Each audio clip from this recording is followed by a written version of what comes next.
दीपक दिखाने की भांति होगी। उनकी ओजपूर्ण वाणी, कल आप कथा सुन रहे थे, आपने देखा कि ऐसा लग रहा था कि साक्षात शंकर का धनुष आपको यहीं पर टूट गया है। इतनी जोरदार ढंग से हमारे उसकी प्रस्तुति, जिसकी केवल आप अनुभूति कर सकते हैं, जिसका अगर मैं शब्द में वर्णन करना चाहूं तो शब्द में वर्णन नहीं कर सकता हूं। और उनके इस पूरे आयोजन में, इस बृहत आयोजन की चर्चा पूरे विश्व में हो रही है, यहाँ के जन जन में हो रही है, घर घर में हो रही है, पूरे प्रदेश में हो रही है। ऐसे आयोजन के आप लोग साक्षात प्रत्यक्षदर्शी हैं। आपका सौभाग्य है, बालाघाट नगरी का सौभाग्य है कि महाराज श्री की कृपा दृष्टि केवल बालाघाट पर बरस रही है। मैं यही कहूंगा कि टूटता हो बांध सागर का भले टूटे, छूटती हो सांस अंतर की भले छूटे, किंतु संत आचार्य श्री कौशिक जी महाराज और आप जैसे भक्तों की धूल के कणों से हुआ जिस भक्ति गागर का निर्माण, वह भक्त की गागर कभी न छूटे, कभी न टूटे, कभी न टूटे। और हमको आचार्य श्री का आशीर्वाद इसी प्रकार मिलता रहे। और मैं अब इन्हीं शब्दों के साथ चाहूंगा कि आचार्य श्री अपने इस उद्बोधन की ओर, अपने जी हाँ उसकी ओर बढ़ने के लिए मैं उन्हें यहाँ पर आमंत्रित करूं। उसके पूर्व मैं यहाँ पर हमारे यहाँ पर महाराज जी के परम भक्त और परम शिष्य आप सभी हैं, किंतु जिन्होंने यहाँ पर उपस्थित हुए हैं रायपुर से, और इस नगर के निवासी श्री अजय भगत जी को मैं आमंत्रित कर रहा हूँ। श्री अजय भगत जी। परम पूज्य आचार्य श्री के श्री चरणों में नमन। परम पूज्य आचार्य श्री के द्वारा लिया गया यह विराट संकल्प, विराट अनुष्ठान, एकादश कोटि रुद्र महायज्ञ मध्य प्रदेश की पावन माटी बालाघाट में नई उत्तंगता, नई ऊंचाई लेता हुआ, यह मेरे संत का भाव है और पावन बालाघाट की मिट्टी का प्रभाव है कि यह पावन अद्भुत सौभाग्य हमें प्राप्त हुआ है। परम पूज्य द्वारा संकल्पित महायज्ञ अनुष्ठान की तैयारियां विगत 3 माह से प्रारंभ है।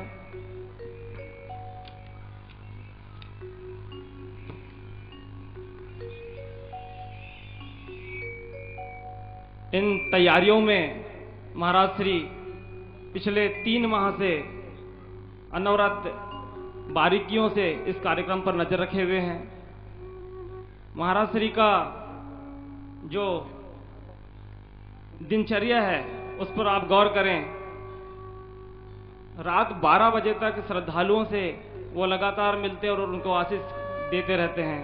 उसके पश्चात रात ठीक 2:30 बजे वो अपना बिस्तर छोड़कर स्वयं अपने दिनचर्या की पूजा में लगकर 5:30 बजे ठीक पंडाल में पहुंच जाते हैं।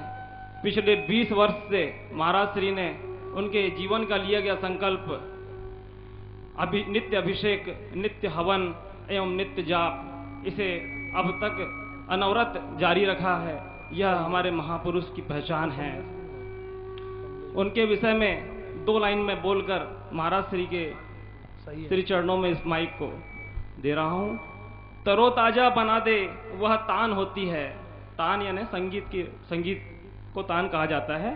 तरोताजा बना दे वह तान होती है, कार्य से व्यक्तित्व की पहचान होती है, धर्म पर कर दे जो सर्वस्व न्योछावर, वह आचार्य श्री संत कौशिक जी महाराज की आन होती है। मैं श्री आचार्य श्री के चरणों में नमन करते हुए अपनी वाणी को विराम देता हूं। महाराज श्री।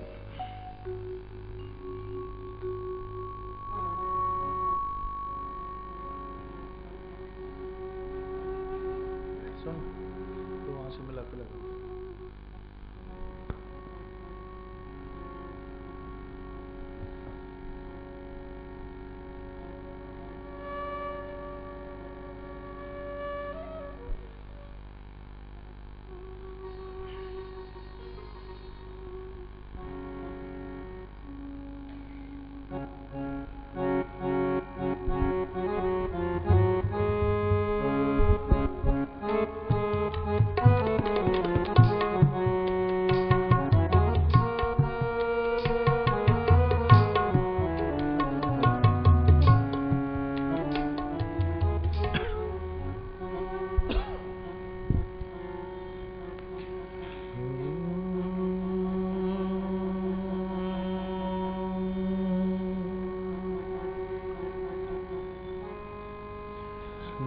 शिवाय गुरवे नमः।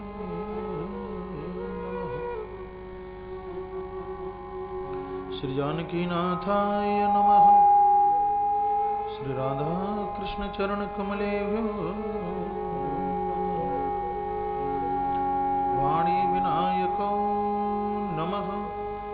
श्री शांब सदा शिवाय नमः। श्री गुरु चरण कमलेभ्यो नमः। श्री हनुमते नमः। यशांके च विभाति भूधरसुता देवा पगा मस्तके भाले वाल विधुर्गले च गरलं यशोरसी व्यालराट सोऽयं भूतिभूषण सुरवर सर्वाधिपा सर्वदा सर्वगतः शिवः शशिनिवः श्रीशङ्करः पातु माम्। नारायणं नमस्कृत्य नरं चैव नरोत्तमं देवीं सरस्वतीं व्यासं ततो जयमुदीरयेत्। ध्यानमूलं गुरुर्मूर्ति पूजामूलं गुरुर्पदं मंत्रमूलं गुरुर्वाक्यं मोक्षमूलं गुरुर्कृपा। हरे कृष्ण कृष्ण कृष्ण हरे हरे हरे राम राम राम हरे हरे। हसतो मा शतगमय तमसो मा ज्योतिर्गमय मृत्युर्मा मृतगमय शांति शांति शांति। तालियों के साथ भगवत नाम उच्चारण। सीता राम मेरो है राजा राम मेरो है। सीता राम मेरो है राजा राम मेरो है। सीता राम मेरो है राजा राम मेरो है। सीता राम मेरो है राजा राम मेरो है। वो तो शंकर को प्यारो गोपाल मेरो है। वो तो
सरकार की माइक जय बोले निकुंज बिहारी सरकार की जय श्री हनुमंत बलवंत महाराज की जय जय जय श्री राधे जय श्री राधे जय श्री राधे श्याम।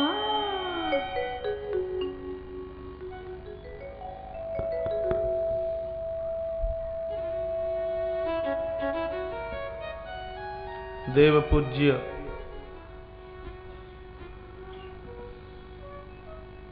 आज धरती बालाघाट की एकादश कोटि पार्थिव शिवलिंग रुद्र महायज्ञ और उस महान यज्ञ की पावन गोद में चल कर के आए हुए सुदूर अंचलों से चल कर आए हुए प्यारे प्रभु प्रेमीजन, भक्ति और शक्ति की प्रतीक पूज्य मात शक्ति आचार्य मंडल संगीतज्ञ बंधु, इस कथा के परम संयोजक श्री गौरीशंकर जी विशयन, कैबिनेट मंत्री मध्य प्रदेश शासन, माता श्रीमती रेखा देवी विशयन, परम संरक्षक बाबूजी श्री रतनलाल जी कश्यप, इस विराट आयोजन के विराट यजमान श्री कमलेश जी अग्रवाल, श्रीमती ज्योति देवी अग्रवाल, उनका समूचा परिवार, उनके अग्रज भैया श्री पुरुषोत्तम लाल जी अग्रवाल चरेगाम वाले, माता श्रीमती उमा देवी अग्रवाल, भैया श्री गणेश जी अग्रवाल, माता पुष्पा देवी अग्रवाल। आज आयोजन के मुख्य मेहमान के रूप में हमारे मध्य में श्री घनश्याम जी जयसवाल और मुख्य अतिथि में हमारे श्री, मेरी बहुत सन्निकटता है जिनसे, पूरे परिवार से, सौंदड़ से चल कर के आए हुए श्री पुरुषोत्तम लाल जी लोहिया, श्रीमती दुर्गा देवी लोहिया, उनका पूरा परिवार, आमगाम से भैया श्री गोपाल जी अग्रवाल, नागपुर से श्री प्रमोद मंजू भालोटिया, गोंदिया से श्रीमती शकुन अग्रवाल, माता संतोष अग्रवाल, परसवाड़ा की नजदीकता से श्री बलराम जी ठाकरे, भैया रम्बू ठाकरे परसवाड़ा से, भैया उल्लास जी लामटा से, इस पूरी समिति की संरक्षता में अभी मैंने विराट आयोजन श्रीमद् भागवत की कथा का लामटा की धरती पर किया। वहां के अध्यक्ष भैया श्री उल्लास जी, भैया पंकज जैन हमारे परसवाड़ा की समिति से जुड़े हुए हैं और हमारे मध्य में श्री जगदीश बोहरा जी, माता सरस्वती बोहरा जोधपुर से, श्री एस चौधरी बैयर और बजरंग दल के प्रांतीय संयोजक भैया श्री ललित पारदी जी, पूरी व्यवस्था पीछे शिवलिंग पंडाल की संभाले हुए हैं। वो मध्य में है भैया श्री नागरमल जी अग्रवाल, बहुत व्यवस्था में जुटे हुए हैं। प्रातः की वेला में बहुत जल्दी आता है, कहाँ से मिट्टी लाना है, कहाँ कैसे व्यवस्था करनी है, और जुड़े हुए हैं। अग्रसेन भवन की व्यवस्था इतने सुचारू रूप से बढ़िया ढंग से चल रही है, इसलिए अग्रवाल डॉक्टर साहब श्री जगदीश प्रसाद जी परिसर में उपस्थित नहीं हो पाते, लेकिन माता श्रीमती मोहिनी अग्रवाल और माता अलका अग्रवाल परिसर में है। व्यासपीठ से उनका बहुत मान सम्मान है। श्री विजय कुमार जी आज ही दिल्ली से पधारे हैं, व्यासपीठ उनका भी मान करती है। श्री क्षीर सागर जी एवं श्रीमती भारती पारदी परिसर में है, बहुत स्वागत सम्मान। डोंगरगढ़ से अजय अग्रवाल जी, गोपाल चंद जी अग्रवाल हमगाम से, महेंद्र संध्या देशमुख, जगह का नाम मुझे पता नहीं बनता, श्री एन के शर्मा जी पूना से, और श्री दिलेन्द्र सिंह जी मोहारे, आगे भी कुछ लिखा है, श्री योगेंद्र कृपना मिश्रा भोपाल से, और श्री अखिलेश जी मिश्रा। मीडिया के सभी बंधुजन बैठे हैं, दैनिक भास्कर, पत्रिका, बालाघाट एक्सप्रेस, जबलपुर एक्सप्रेस और जितने भी पेपर हैं, हरिभूमि के साथ सभी मीडिया के सभी बंधुजन। हमारे परिसर में श्री विश्व हिंदू परिषद और उनके संयोजक भैया श्री वैभव कश्यप जी परिसर में होंगे, पूरी व्यवस्था में लगे हुए हैं। पतंजलि योगपीठ के सभी बंधु बांधव जन, दुर्गा वाहिनी की बेटियां, भगनियां, जिला पंचायत क्षत्रिय संगठन, जिला लोधी क्षेत्रीय महासंघ, तुलसी परिवार, अग्रवाल मंडल, सभी और भक्त मंडली, धार्मिक बंधु, श्री राम मंदिर ट्रस्ट, त्रिपुर सुंदरी, PHI विभाग की बहुत सुंदर व्यवस्था है। नगर पालिका की बड़ी सुंदर यहाँ व्यवस्था दी गई है। नाम लेने के लिए मेरे पास में बहुत हैं, भैया सत्यनारायण अग्रवाल जी, भैया भानु अग्रवाल, और भी ऐसे बहुत से नाम हैं। व्यासपीठ उनका बहुत मान करती है, बहुत सम्मान करती है। श्री मूलचंद जी गौड़ जो खेतड़ी नगर से आए हैं, परिसर में उनका भी बहुत मान है, सम्मान है। श्री ललित मिश्रा जी बहुत सुंदर अनाउंस कर रहे हैं। और भी यहाँ परिसर में बैठे हुए मेरे अपने सभी लांजी से भैया प्रवीण अग्रवाल, पूरा परिवार आयोजन से जुड़ा हुआ है। और माता रेखा मैया के निमंत्रण आमंत्रण पर चल करके आए हुए उनके अपने सभी, और श्री कमलेश अग्रवाल जी के निमंत्रण नौते पर चल करके आए हुए उनके अपने सभी, और भगवान के नौते पर चल करके आए हुए हम और आप सभी संस्कार टेलीविजन के माध्यम से मुझे सुन पा रहे हैं। उनके हृदय में भी विराजित मैं अपने प्रभु परमात्मा के दर्शन करते हुए और काका रमेश अग्रवाल जी का व्यासपीठ से बहुत बहुत आदर करते हुए आज की चर्चा आगे के लिए बढ़ाएंगे। बहुत अच्छा लग रहा है कि आज कथा का पंचम दिवस है। चौथा है, पांचवा है? हाँ, पांचवा है सर। कल भगवान के जन्म महोत्सव की कथा आप व्यासपीठ के माध्यम से श्रवण कर रहे थे, बहुत अच्छा लग रहा था, बढ़िया लग रहा था। भगवान करे कि किसी के घर में कोई घर ऐसा ना रहे बिना बहू के, सबके बच्चों का विवाह इतने बढ़िया ढंग से आवे, जो घर में उनको पुत्र वधू बन करके आए तो कुछ न कुछ लक्षण तो मेरी माता जानकी के जरूर चल करके आए। ये व्यासपीठ से मेरी ये शुभकामना है। लेकिन जिन भगनियों को वर मिले तो उनका मेल मेरे भगवान श्री राम से मिलता हो व्यासपीठ से, ये भी मेरी बहुत शुभकामना है। भगवान ने धनुष का भंजन किया, तब माता जानकी ने कंठ में माला डाली है। ध्यान से सुनना, आज की कथा सुनने लायक है, केवट चरित्र तक पहुंचूंगा, हिलना नहीं है, क्योंकि इस कथा में समय लंका कांड और उत्तरकांड में ज्यादा दिया जाएगा। मेरे पास इतने फोन आ रहे हैं और मैं वो सुन भी नहीं पाता। कहा महाराज श्री जी, हमने लंका जलती है वहां तक कथा बहुत सुन रखी, लेकिन आगे उत्तरकांड की कथा, लंका कांड की कथा और बिल्कुल सुनी नहीं है। तो ये मेरा पूरा जोर दिया जाएगा। 11 दिन का अनुष्ठान है, तो पूरे के पूरे 2 दिन, एक दिन लंका कांड के लिए और एक पूरा का पूरा दिन उत्तरकांड को दिया जाएगा। वैसे तो केवट चरित्र तक हम परसों पहुंच पाते, लेकिन पीछे के लिए समय बचाने के लिए आज पूरी कोशिश होगी कि भगवान को केवट की नाव में बिठाना ही है। धनुष अहंकार का प्रतीक है। जब तक जीवन का अभिमान समाप्त नहीं होगा तब तक भक्ति महारानी परमात्मा का वर्ण नहीं कर सकती, तो मेरा और आपका वर्ण कैसे कर लेगी। जीवन का सबसे बड़ा कोई सूल है, कांटा है, तो उसका नाम है संस्कृत सूल मूल प्रदनाना, सकल शोकदायक अभिमान। उसका नाम अहंकार, अभिमान। दूसरे शब्दों में सुनिए, माता भगवती माला लेकर के खड़ी है और भगवान राम झुकते नहीं, और जब तक राम जी नहीं झुके तब तक मैया ने कंठ में माला नहीं डाली। इसका मतलब यह है कि जब तक झुकोगे नहीं, जब तक विनम्रता का भाव नहीं बनेगा, तब तक भक्ति महारानी हमारा वर्ण कर नहीं सकती। राम जी कब झुके? जब वैरागी लखनलाल सामने आए। लखनलाल वैराग्य है। जब तक जीवन में वैराग्य चल करके नहीं आता तब तक व्यक्ति के जीवन में झुकाव भी चल करके नहीं आता, और जब जिंदगी में झुकाव चल करके आता है तो भक्ति महारानी फिर हमारा आके वर्ण कर लेती है। अग्रसर बात यह है कि 23 क्षण राम मध्य न तोड़ा, प्रभु ने धनुष तोड़ दिया और कोई देख नहीं पाए, क्योंकि दुनिया जो करती है वो दिखा दिखा के, और भगवान ने कभी दिखावा नहीं किया। और अग्रसर बात यह भी है कि धनुष अहंकार का प्रतीक है और अभिमान कभी देखने में नहीं आता। यदि अभिमान देखने में आ जाए तो फिर व्यक्ति अभिमान करेगा ही नहीं।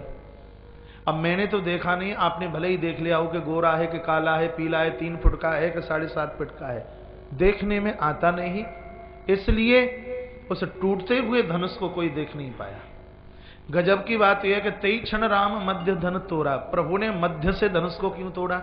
इसके भी संत अपने बहुत से अर्थ लगाते हैं। किसी संत ने कहा कि ना तो जनकपुरी के इस छोर पर टूटा, ना उस छोर पर टूटा, बीचा बीच गांव में टूटा, इसलिए 23 क्षण राम मध्य धन तोड़ा। किसी संत ने कहा कि भाई मायना ये भी है कि ना प्रातः के 7 बजे टूटा, ना संध्या के 7 बजे टूटा, ये दोपहर के 12 बजे टूटा, इसलिए 23 क्षण राम मध्य धन तोड़ा। किसी ने कहा नहीं, तो फिर कहा ना ऊपर के लोक में टूटा, ना नीचे के लोक में टूटा, ये बीच वाले मृत्यु लोक में टूटा, इसलिए 23 क्षण राम मध्य धन तोड़ा। किसी संत ने कहा नहीं, तो फिर जवाब दिया कि ना तो परशुराम ने तोड़ा और ना बलराम ने तोड़ा, ये बीच वाले दशरथ के राम ने तोड़ा, इसलिए 23 क्षण राम मध्य धन तोड़ा। अब कुछ भी हम तो ये कहेंगे कि मध्य से धनुष का भंजन किया और इसको बीच में से ही तोड़ना है, और ऐसा तोड़िए कि फिर ये द्वारा जोड़े भी ना, और जुड़ा नहीं वो द्वारा से। अहंकार ही टूटेगा तो ही मोह रावण का उद्धार होगा। अभिमान नहीं टूटा तो ये मोह हावी हो जाएगा। अहंकार टूटता है तो भक्ति महारानी वर्णन करती है, बेस खोलिए। अहंकार टूटता है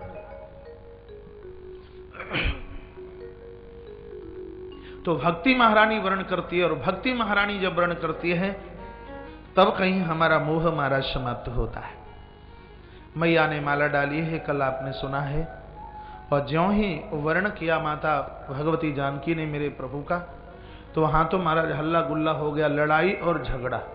कोई कहता है कि इसको बांध लो, इसको पकड़ लो, ऐसे कैसे ही हमसे जानकी को लेकर के चला जाएगा। वहां जितने भी राजे थे सबने प्रभु राम का विरोध किया। कथा को सीधे नहीं, कथा को ढंग से सुनने की आवश्यकता है। सब लोगों ने विरोध क्यों किया? अरे आप जब भक्ति को ग्रहण करने के लिए चलोगे तो समाज के लोग, घर के लोग, अपने खासम खास लोग आपका विरोध करेंगे। आप यहां बैठे हैं, विरोध करने वालों की कमी है? इतना सुंदर आयोजन चल रहा है, विरोध करने वालों की कमी है? कहा जा रहा कि आयोजन के नाम से, आज ही मैंने पढ़ा प्रातः है, चंदा वसूली। अरे भाई यहां आकर के देखिए तो सही, कोई रसीद नहीं, कोई पर्ची नहीं, कोई पर्चा नहीं, पहले से अनाउंस कर दिया है कि सब निःशुल्क है, आप आइए। लेकिन ये सब आवाजें वही उठाते हैं जिनके पेट में दर्द होता है सनातन धर्म संस्कृति के नाम से। आज मुस्लिम भाई इस यज्ञ का सम्मान कर रहा है, मुझसे मिले हैं, कल मैंने उनको यज्ञ में देखा, मैंने शिवलिंग बनाते हुए देखा, व्यासपीठ उनका बहुत आदर करती है, मान करती है। ऐसे बहुत लोग हैं, वो आ रहे हैं, लेकिन धिक्कारता उनके लिए है जो हिंदुस्तान की धरती पर रह करके सनातन धर्म के विरोधी हैं। ऐसे लोगों को हिंदुस्तान में रहने का अधिकार नहीं है, वो हिंदुस्तान छोड़ करके रहने के लिए कहीं दूसरी जगह चले जाए। भगवत कार्यों का मान होना चाहिए, भगवत कार्यों का सम्मान होना चाहिए, भगवत कार्यों की सराहना होनी चाहिए।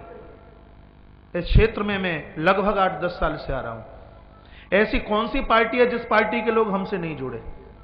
ऐसी है कौन सी पार्टी जिस पार्टी के लोग हमसे नहीं जुड़े? ऐसी कोई पार्टी नहीं जिसके 1000, 2000, 5, 10,000 लोग हमसे न जुड़े हों। और नहीं जुड़े होते तो ये विराट आयोजन बालाघाट की धरती पर क्यों रखा जाता? कोई ऐसा ना सोचे कि ये सब बातें कहने से हमारी वोटें बढ़ेंगी। ये मैं व्यासपीठ से कहता हूं, ये सब तमाम बातें करने से वोट बढ़ने वाली नहीं है, कटने वाली है। इसलिए फालतू की चर्चा करनी नहीं है। इस नगरी का ये सौभाग्य है कि इतना बड़ा आयोजन और इस धरती पर होने के लिए जा रहा है। लाइव टेलीकास्ट पूरी दुनिया ये मेरी बात सुन रही है। यज्ञ बहुत बड़ा होगा तो नाम बालाघाट का होगा। हमारे नाम में कोई कमी नहीं है, बहुत नाम है, बहुत लोग जुड़े हुए हैं। ये आयोजन हमारे नाम के लिए नहीं है, ये आयोजन समाज की आपत्ति, विपत्ति, परेशानी, कलह, इन तमाम चीजों को दूर करने के लिए आयोजन किया गया है। ये किसी की नाम बढ़ाई के लिए नहीं किया गया। आज पूरा विश्व बालाघाट की धरती को जान रहा है। साउथ अफ्रीका से फोन, श्रीलंका से फोन, कनाडा से फोन, कहा महाराज हमने पहली बार इस बालाघाट को सुना है। इतना विराट आयोजन, पता नहीं लगता कि भीड़ कितनी है। ऐसा लगता है कि कहीं प्रयाग में या उज्जैन में कुंभ का मेला लग रहा हो। ये लोगों ने मुझे फोन कर करके कहा। तो आपको खुशी होनी चाहिए। और यहाँ की जनता से तो मैं इतना प्रसन्न हूं कि यहाँ की जनता है पूरी कार्यकर्ताओं का काम कर रही है। यहाँ तो लिस्ट बनाई गई, किसी ने कहा 1000 कार्यकर्ता हम देंगे, 2000 कार्यकर्ता हम देंगे, 2000 क्या 2 भी नहीं पहुंचे, लेकिन धन्यवाद, तालियां यहाँ की जनता के लिए है जिन्होंने अपनी पूरी व्यवस्था संभाल रखी है। और इस आयोजन में किसी भी प्रकार की कोई कमी आने वाली नहीं है, कोई कमी नहीं आएगी इस आयोजन में, क्योंकि आयोजन ये भगवान शंकर का है, ये आयोजन मेरा नहीं है, बिल्कुल पक्की बात है। ये आयोजन किसी और विशेष व्यक्ति का नहीं है, ये आयोजन स्वयं भगवान भोलेनाथ कोटेश्वरनाथ भगवान का है। और मुझे तो ऐसा लगता है कि प्रभु प्रेमीजनों, यदि कार्यकर्ता आना बंद कर देंगे, मुझे विश्वास है भगवान शंकर ही कार्यकर्ता के रूप में प्रकट होकर के आगे पूरी व्यवस्था संभालेंगे। किसी के बहकावे में नहीं आना है, पार्टी और पॉलिटिक्स की चर्चा में मत फंसना। यह आयोजन किसी पार्टी और पॉलिटिक्स के लिए नहीं है। मैं तो सदैव कहता हूं कि राजनीति में धर्म होना चाहिए, धर्म में राजनीति ना हो, नहीं तो इस देश का पनिया ढार हो जाएगा, इस देश को संभालने वाला ना कोई नहीं रहेगा। यदि धर्म में राजनीति चल करके आ गई हो तो व्यासपीठ से मैं हर समाज का, हर जाति का, हर संप्रदाय का, हर पार्टी का